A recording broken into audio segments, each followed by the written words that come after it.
Halo teman-teman, izinkan aku bercerita.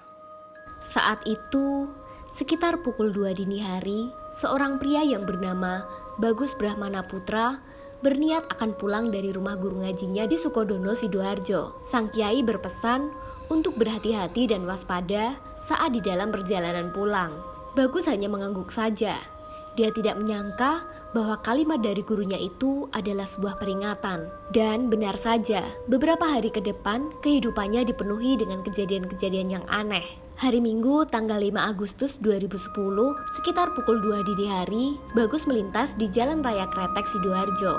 Pada saat itu, mobil yang dia kendarai dihentikan oleh kerumunan warga untuk dimintai tolong. Ternyata, di jalan yang dilewati Bagus tersebut adalah sebuah kecelakaan lalu lintas antara sepeda motor dan pick up. Korbannya adalah 3 orang remaja, seorang laki-laki dan 2 perempuan. 2 korban perempuan itu lalu dimasukkan ke dalam mobil Bagus. 1 orang tak bergerak, tapi dia masih bernafas. Ada juga perempuan setengah baya yang ikut naik. Dan diketahui bahwa beliau adalah ibu dari salah satu korban. Bagus langsung bergegas membawa mereka ke rumah sakit terdekat. Setibanya di rumah sakit, Bagus langsung membawa korban tersebut ke IGD. Bagus melihat korban tersebut seperti sudah tidak bernyawa. Lalu, tak berselang lama, korban yang laki-laki juga tiba di rumah sakit tersebut. Dia dibawa pengemudi mobil lain.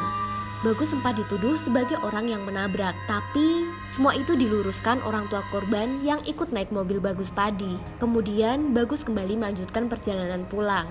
Di dalam perjalanan pulang, bau anyir darah mulai tercium dari dalam mobil Bagus. Dan sesampai di rumahnya yang berada di Sukomanunggal, Surabaya, Bagus langsung membersihkan darah korban tersebut. Namun, bercak darah itu tak kunjung hilang. Begitu juga dengan bau amisnya. Istrinya pun marah karena besoknya mobil tersebut akan dia gunakan untuk pergi ke Jogja. Meski belum benar-benar bersih, istrinya yang bernama Irnanda itu akhirnya tetap menggunakan mobil tersebut. Dia pergi bersama dengan temannya yang membawa seorang anak. Dan dari sinilah kejanggalan itu mulai terjadi. Saat itu tiba-tiba saja temannya mendadak demam.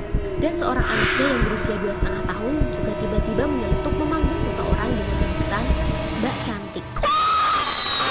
Tiba mereka di Jogja, temannya yang sedang sakit tadi mendadak menjadi sembuh. Sementara istrinya pergi, Bagus tetap berada di rumah. Kemudian, dia mendapat kabar bahwa korban yang kemarin dia tolong sudah meninggal dunia. Pada hari Selasa siang, istrinya kembali ke Surabaya. Dan kejadian-kejadian aneh itu kembali terjadi. Saat dari arah Solo menuju ke tol Surabaya, Irlanda mulai kesasar ke arah Ngawi. Padahal saat itu dia menggunakan GPS. Irnanda pun mulai kebingungan. Berkali-kali dia bertanya kepada warga sekitar dan semua jawabannya itu pun juga sama. Anehnya, arah yang disampaikan beberapa orang itu justru menuju ke makam dan hutan. Tiba-tiba saja cuaca mulai memburuk. Di samping itu, temannya juga kembali demam dan kali ini demamnya juga lebih tinggi dari sebelumnya. Irnanda menjadi panik, lalu dia memberhentikan mobilnya dan berdoa. Setelah itu, dia mulai melihat jalan lurus yang sebelumnya tidak terlihat. Mereka pun melewati jalan tersebut hingga akhirnya sampai di tujuan dengan selamat. Keesokannya, Irnanda mulai kembali bekerja. Tetapi saat itu, temannya tidak masuk karena masih demam. Kemudian, setelah pulang kerja, Bagus dan istri pun menjenguknya. Bagus melihat wajah teman istrinya itu penuh darah. Padahal, kenyataannya tidak seperti itu. Bagus pun sempat terkejut, tetapi dia menutupinya agar istri dan temannya itu tidak ketakutan. Sepulang dari rumah temannya itu, sang istri tiba-tiba saja bilang kepada Bagus bahwa dia ingin pergi ke Tretes. Sepanjang perjalanan menuju ke arah Tretes, istrinya hanya diam saja. Dia juga terlihat termenung. Lalu tiba-tiba saja, sang istri mengucapkan terima kasih kepada Bagus. Dan setelah mengatakan itu, istrinya kembali normal. Istrinya juga tidak mengingat apa yang sudah dia ucapkan tadi. Sesampai di Tretes, istrinya malah meminta pulang. Begitulah cerita horor kali ini. Jika kalian suka dengan cerita ini, jangan lupa like, komen, dan subscribe.